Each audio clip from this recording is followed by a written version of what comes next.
Senhor esteja convosco. Está no meio de nós. Proclamação do Evangelho de Jesus Cristo, segundo João. Glória a vós, Senhor. Estava próxima a Páscoa dos judeus e Jesus subiu a Jerusalém.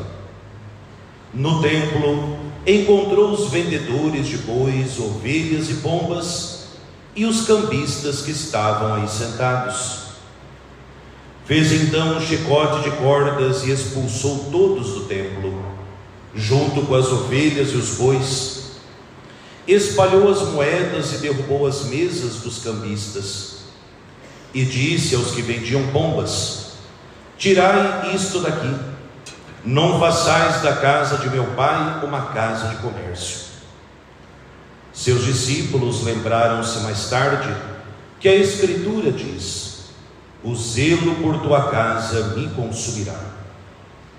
Então os judeus perguntaram a Jesus: que sinal nos mostras para agir assim?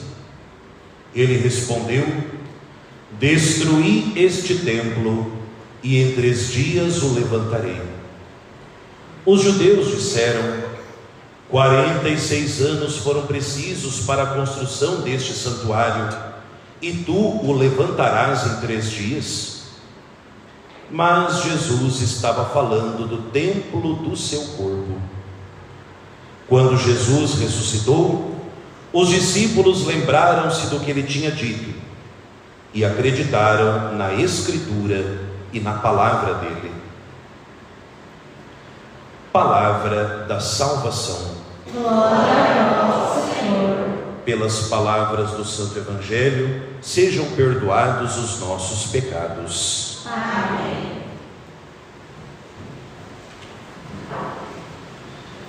Não façais da casa de meu pai uma casa de comércio.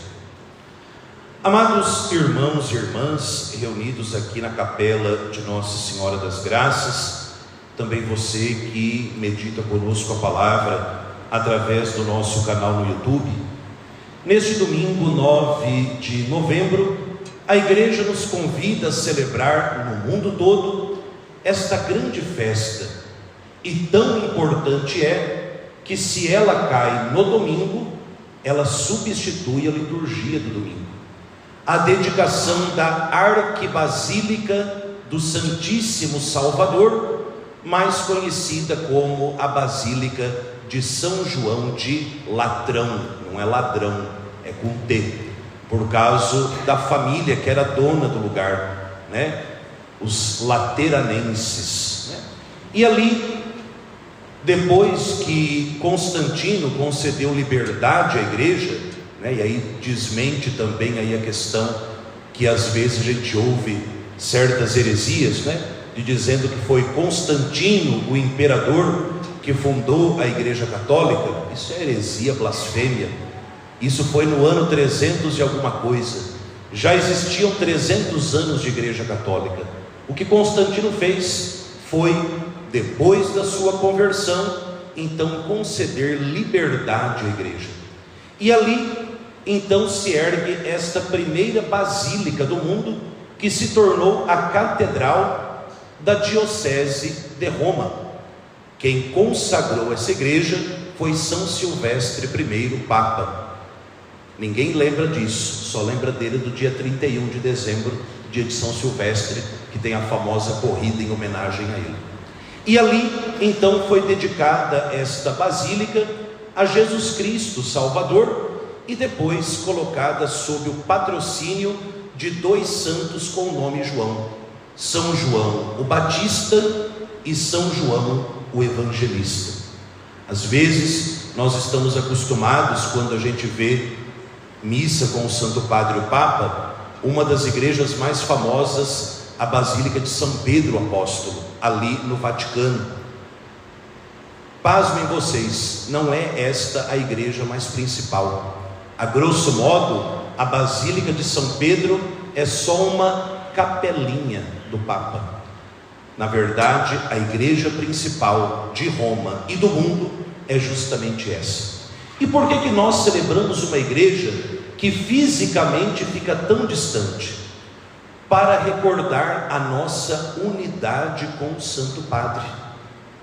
Já nós aprendemos dos Santos Padres da Igreja: onde está Pedro, está a Igreja. E por isso, dali, da cátedra do Santo Padre, que está justamente na igreja de São João de Latrão, ele preside a igreja no mundo inteiro. Por isso que as catedrais se chamam catedrais, porque nelas está a cadeira, a cátedra do bispo.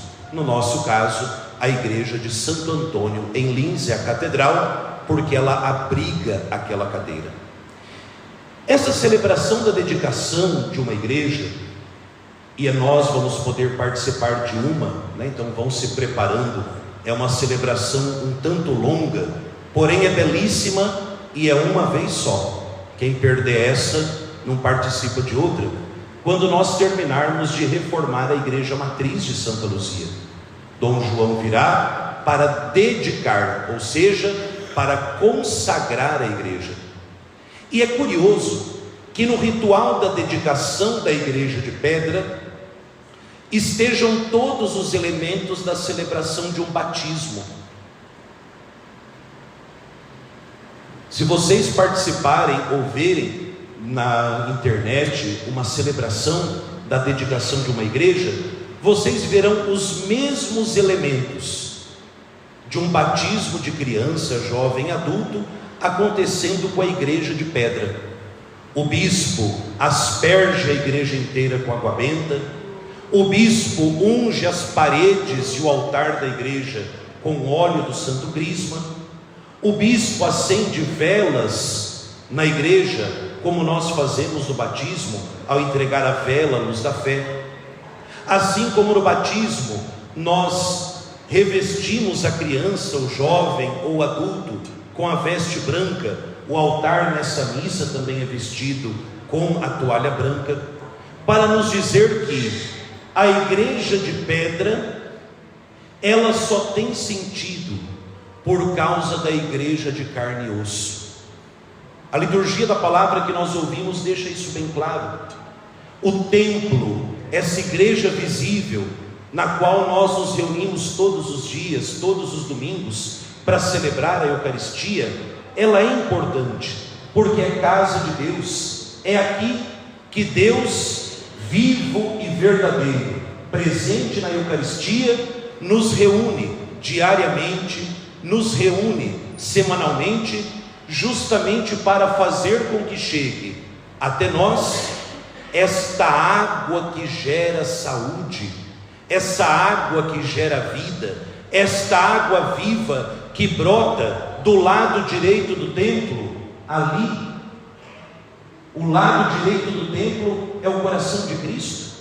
Por isso, no crucifixo não está errado o lado da abertura da lança, porque embora o coração fique do lado esquerdo, é bíblico o lado direito que atravessa, e daquele lado direito do coração aberto de Cristo na cruz jorram o sangue e a água dos sacramentos, jorra a vida nova que através da missão da igreja, que através da obra missionária da igreja, este sangue e esta água que geram vida, santidade e saúde vão chegar até as pessoas. Não é à toa que, se nós lembramos bem da nossa igreja matriz de Santa Luzia, onde fica a pia do batismo? A pia do batismo fica do lado direito do altar, ou seja, é dali onde brota esta água viva que vai curar as pessoas do pecado original e transformá-las em igrejas de carne e osso. A liturgia de hoje não apenas diz do templo visível de pedra, mas nos fala desse templo que somos nós pelo batismo. E São Paulo deixa isso claro na segunda leitura: este templo de Deus, esta casa do Espírito Santo, sois vós. Nós, pelo batismo, somos morada de Deus. Assim como nós zelamos desta igreja de pedra, assim como nós cuidamos da igreja de pedra, nós precisamos zelar da igreja que somos nós, porque o Espírito Santo habita em nós, e nós não podemos transformar nem a casa de pedra, nem a casa de carne e osso em lugar de comércio. Ou seja, nós precisamos expulsar de dentro de nós, eliminar das nossas comunidades tudo aquilo que não combina com o dono dessa casa.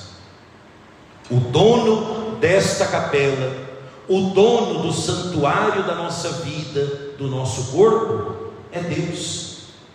E do mesmo jeito que Jesus expulsa os vendilhões do templo, Ele deseja também, em cada Eucaristia, em cada confissão, expulsar de dentro de nós tudo aquilo que anda querendo vender a nossa alma, tudo aquilo que anda querendo fazer comércio dentro de nós. E não duvidem, nós vivemos numa sociedade e numa época onde a comercialização do templo de Deus de carne e osso chegou ao extremo. Basta pensarmos na quantidade de pessoas viciadas em pornografia. É uma droga tão danosa quanto maconha, crack, heroína e companhia, porque você faz do corpo do outro um objeto seu e ele não lhe pertence. Aquele corpo que se vende, seja na prostituição, seja na pornografia, aquele corpo pertence a Deus. E instrumentalizar o corpo do ser humano é destruir o santuário de Deus. E cuidado, não são palavras minhas. São Paulo diz claramente na segunda leitura: quem destruir o santuário de Deus, que sois vós, Deus mesmo destruirá essa pessoa. Zelar pela casa de Deus, que é o nosso corpo, que é a nossa alma, zelar pela casa de Deus, que é o nosso coração, deve nos levar a olhar para ver tantas coisas que dentro de nós vão querendo vender a nossa alma a troco de nada.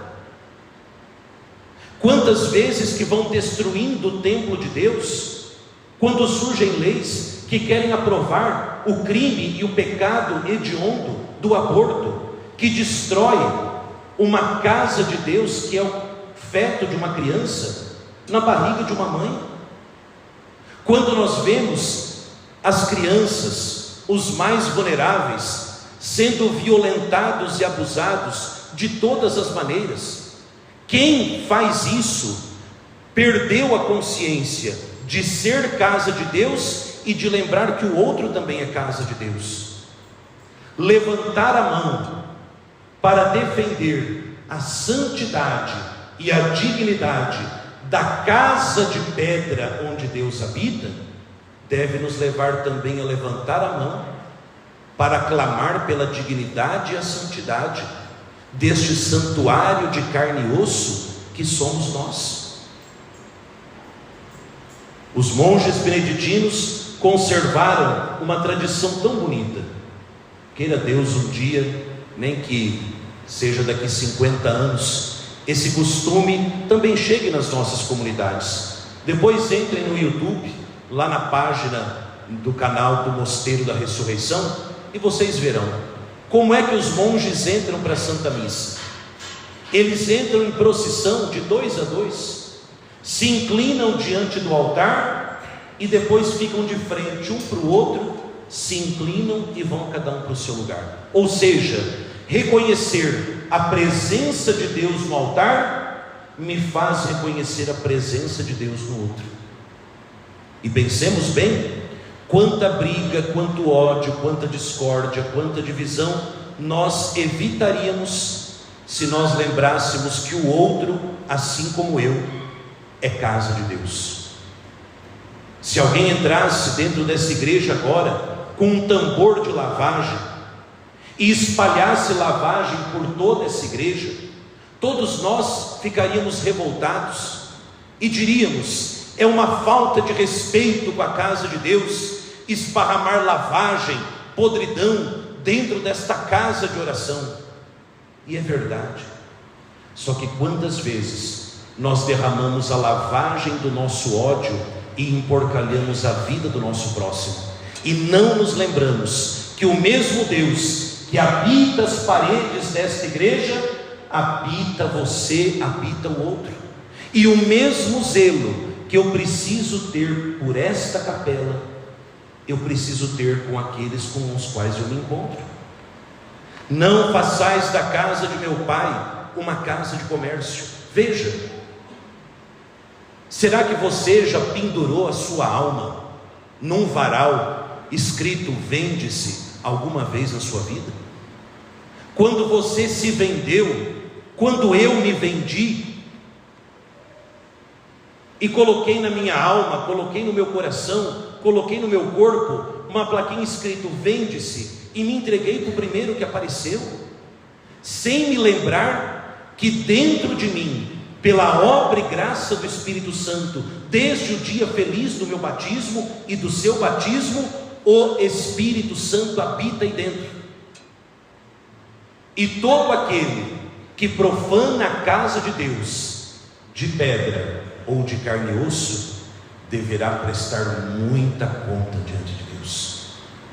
Por isso hoje nós pedimos a Nossa Senhora, ela que foi a primeira casa de Jesus, ela que foi a primeira igreja de Jesus, porque Cristo habitou dentro dela, que ela, Mãe de Deus e Mãe da igreja, nos ajude a recuperarmos o zelo pelas coisas de Deus, a recuperarmos o cuidado pela casa de Deus, a igreja, onde nós nos reunimos para celebrar. Veja que bonito, depois vocês verão nas postagens da página da paróquia. Hoje nós entregamos para Deus mais uma capela reformada na nossa paróquia, a capela de Nossa Senhora de Fátima do Borá, que estava toda precisando de ajustes, e hoje, ao batizarmos uma criança, nós também aspergimos as paredes daquela igreja reformada com água batismal. Hoje lá nós vivemos a liturgia de hoje, a igreja de pedra que acolhe as igrejas de carne e osso. Que esse mesmo zelo e esse mesmo cuidado que vai nos inspirando a reformar a nossa igreja matriz, inspire esse zelo para reformarmos também a casa da nossa vida.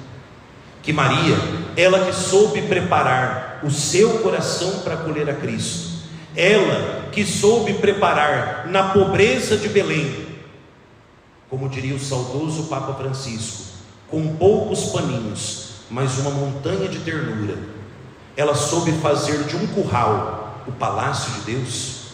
Que ela também nos ajude na simplicidade, na conversão, na oração de cada dia, a fazer da nossa vida, a fazer da nossa existência, a fazer do nosso coração, a fazer da nossa alma uma verdadeira basílica. A palavra basílica significa trono e santuário do Rei. Que Maria nos ajude a fazer da nossa vida, do nosso coração, da sua casa, da sua família, das nossas capelas, das nossas igrejas, verdadeiros santuários, onde o Rei Jesus, reinando, faça chegar até nós esta água viva que cura as enfermidades do corpo e da alma. E nós, curados por esse Cristo, sejamos também instrumentos de cura para esse mundo cada vez mais doente. Glória ao Pai, e ao Filho, e ao Espírito Santo, como era no princípio, agora e sempre. Amém.